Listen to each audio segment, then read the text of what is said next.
Se a ka strategji dhe a duhet kemi strategji në biznes online, është se po, duhet kemi. Se nga kush i marrim, ku i marrim dhe nga i mësojmë, ato i mësojmë gjithmonë në kurset tona nga mentorët tonë.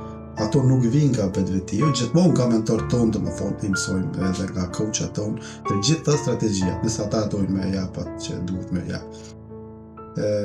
Pse nuk po funksionon pas mbarimit të kursit? Është ajo pjesa ku shumica mentorëve dhe mësuesve të jekën nga kujdesja nxënësave të vet. Dhe kjo është më e keqe se gjithçka fillon atëherë. Tani fillon gjithçka kur ti përfundon një kurs dhe kur ti e ke nevojën më të madhe për një mbikëqyrje dhe një gabim se ti e shfaqe me u përmirësu nga mentorët e tu, jo coach është diçka tjetër, nga mentorët e tu.